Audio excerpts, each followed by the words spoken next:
Hello दोस्तों, आपका स्वागत है श्रेष्ठ गोकुल एजुकेशनल प्लेटफॉर्म पे। हमने पार्ट 3 में मिश्रित अर्थव्यवस्था और उसके क्षेत्रों के बारे में पढ़ा था। आज हम बैंकों के राष्ट्रीयकरण के बारे में पढ़ेंगे। तो जैसा कि बैंकों का राष्ट्रीयकरण और उसका सुधार, ठीक है, सुधार में उसकी कई सारी समितियां आई थी। समितियों ने अपना अपना सुझाव दिया था, उस हिसाब से इसमें सुधार होता रहा। तो बैंकों के राष्ट्रीयकरण की बात करेंगे। बैंक का जो फर्स्ट राष्ट्रीयकरण था, पहला राष्ट्रीयकरण 19 जुलाई 1969 को 19 जुलाई 1969 को हुआ था। उन बैंकों का जिनकी पूंजी 50 करोड़ से अधिक थी, जिनकी पूंजी 50 करोड़ से अधिक थी, उन्हीं का राष्ट्रीयकरण हुआ था। कुल बैंकें थी 14 बैंकों का राष्ट्रीयकरण हुआ था। तो टोटल बैंक थी 14। उन 14 बैंकों का राष्ट्रीयकरण हुआ था जिनकी पूंजी 50 करोड़ से अधिक थी। तो पहली बैंक थी सेंट्रल बैंक ऑफ इंडिया, पहली बैंक थी सेंट्रल बैंक ऑफ इंडिया।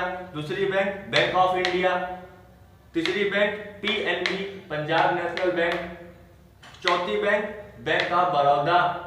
पांचवी बैंक देना बैंक और छठी बैंक यूको बैंक, ठीक है। सातवीं बैंक कैनरा बैंक। आठवीं यूनाइटेड बैंक। नवीं सिंडिकेट बैंक। 10वीं इलाहाबाद बैंक और 11वीं बैंक इंडियन बैंक और 12वीं इंडियन ओवरसीज बैंक।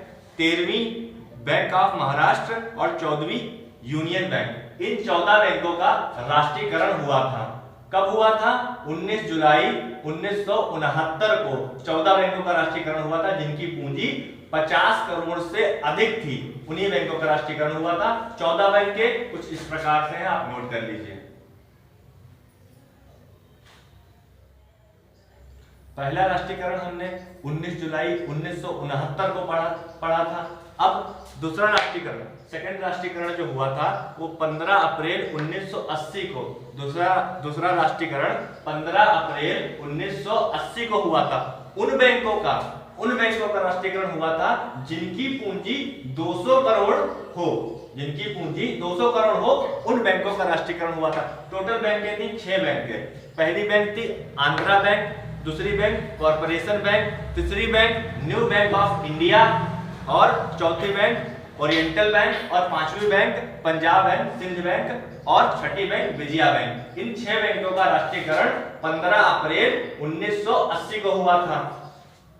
तो पहला राष्ट्रीयकरण जिसमें 14 बैंकें थी 19 जुलाई 1969 और 6 बैंकों का राष्ट्रीयकरण 15 अप्रैल 1980 को हुआ था। अब टोटल बैंकों की संख्या हो गई थी 20।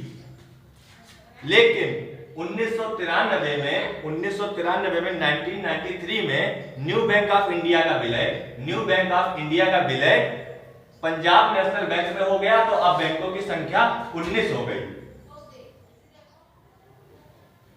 तो पहला बैंक का राष्ट्रीयकरण 19 जुलाई 1969 को हुआ था और दूसरा राष्ट्रीयकरण जो था वो 15 अप्रैल 1980 को हुआ था। अब हम लोग बैंक सुधार समितियां पढ़ेंगे, बैंक सुधार समितियां पढ़ेंगे। तो पहली समिति थी सरपेशी अधिनियम 2002, securitisation and reconstruction of financial assets and enforcement of securities interest act 2002, ठीक है। 2002 में यह अधिनियम आया था। बैंक यानी अब बैंकों को अधिकार क्या था कि न्यायालय से डायरेक्ट इन्होंने अधिकार ले लिया था कि अब रिकवरी हम खुद कर सकते हैं। न्यायालय के बिना हस्तक्षेप के ये अधिकार ले लिया था कि अब हम रिकवरी खुद करेंगे। अगर कोई बैंक एनपीए की रिकवरी का अधिकार जो था वो न्यायालय के बिना हस्तक्षेप के ले लिया था। एनपीए क्या होता है? एनपीए उसको कहते हैं कि 90 दिन तक की कोई भी लोन करता अगर भुगतान नहीं करता है तो एनपीए की श्रेणी में आता है। एनपीए का फुल फॉर्म होता है नॉन परफॉर्मिंग एसेट्स। ऐसा एसेट जो 90 दिन तक की भुगतान नहीं करता है वो नॉन परफॉर्मिंग एसेट्स में आता है, ठीक है। तो नॉन परफॉर्मिंग एसेट्स यानी एनपीए, अगर एनपीए की रिकवरी का अधिकार बैंकों ने खुद ले लिया था। भुगतान ना करने पर जो प्रतिभूतियां होती हैं वो जब्त कर लेगा, वो बैंक जब्त कर लेगा। और कंपनी को बेच देने का अधिकार भी बैंक के पास आ गया। संस्थान कंपनी का प्रबंधन का अपने हाथों में लेना बैंक ने इस अधिनियम के द्वारा ये अधिकार प्राप्त कर लिए थे। अब सरफेसी का एक संशोधन हुआ था, सरफेसी का संशोधन 2016 में हुआ था, फिर से हुआ था, सरफेसी अधिनियम का संशोधन 2016 में हुआ था। डीआरटी का दायरा बढ़ा दिया था, डेट रिकवरी ट्रिब्यूनल का दायरा, डेट रिकवरी ट्रिब्यूनल का दायरा जो था 2016 में संशोधन करने के बाद उस दायरे को और बढ़ा दिया गया था। सरफेसी अधिनियम 2002 के बाद अब हम लोग पढ़ेंगे इंद्रधनुष योजना। इंद्रधनुष योजना अगस्त 2015 में आई थी। अगस्त 2015 में इंद्रधनुष योजना आई थी। इन्होंने कहा था कि एनपीए को घटा दो और पूंजी को बढ़ा दो। अब जाहिर सी बात है, एनपीए घटेगा उतना ही बैंकों का विकास होगा। एनपीए को घटाना और पूंजी को बढ़ाना, ये इंद्रधनुष योजना में कहा गया था। अब इसके बाद चक्रवर्ती समिति 1985 में आई थी। चक्रवर्ती समिति 1985 में आई थी। इन्होंने कहा था कि बैंक स्तर में उच्च कार्य प्रणाली और दक्षता होनी चाहिए। बैंक स्तर में उच्च कार्य प्रणाली और दक्षता होनी चाहिए। एनपीए को वसूलने में सुझाव दिया था। एनपीए को वसूलने में सुझाव दिया था, पर इस समिति को सरकार ने लागू नहीं किया। चक्रवर्ती समिति के बाद हम लोग पढ़ेंगे नरसिंघम समिति प्रथम समिति 1991 में आई थी और द्वितीय समिति 1998 में आई थी। तो प्रथम समिति जब नरसिंघम समिति आई थी 1991 में, तभी संपूर्ण वित्तीय सुधार हुआ था। संपूर्ण वित्तीय सुधार यानी कि एलपीजी रिफॉर्म्स हुए थे। एलपीजी रिफॉर्म्स मतलब लिबरलाइजेशन, प्राइवेटाइजेशन एंड ग्लोबलाइजेशन, ये रिफॉर्म्स हुआ था। उसी समय नरसिंघम समिति आई थी।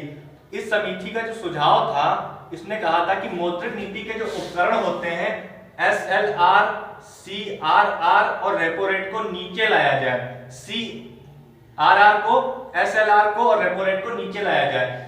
एसएलआर यानी स्टैट्यूटरी लिक्विड रेशियो और सीआरआर यानी कि कैश रिजर्व रेशियो को नीचे लाया जाए। यह सुझाव दिया गया था नरसिंघम समिति प्रथम ने। दूसरा क्या किया? दूसरा सुझाव था कि प्रतिस्पर्धा को बढ़ाने के लिए गैर सरकारी और विदेशी बैंकों को बढ़ावा दिया जाए। प्रतिस्पर्धा को बढ़ाने के लिए गैर सरकारी और विदेशी बैंकों को बढ़ावा दिया जाए। इंडिया में 4 स्तर की बैंक हो। इंडिया के अंदर 4 स्तर की बैंक हो। पहली अंतरराष्ट्रीय स्तर की बैंक, द्वितीय राष्ट्रीय स्तर की बैंक, तृतीय जिला स्तर की बैंक और चौथी ग्राम स्तर की बैंक हो। ये 4 तरह की बैंकें हो। अंतरराष्ट्रीय स्तर की, राष्ट्रीय स्तर की, जिला स्तर की और ग्राम स्तर की, 4 स्तर की बैंकें हो। यह सुझाव नरसिंघम समिति प्रथम में दिया गया था, जो कि 1991 में आई थी। एक समिति आई थी गोईपोरिया समिति। गोईपोरिया समिति, इसने कहा था कि ग्राहक सेवा में सुधार करो। बस इसका इतना ही कहना था कि ग्राहक सेवा में सुधार करो। यह समिति गोईपोरिया समिति थी।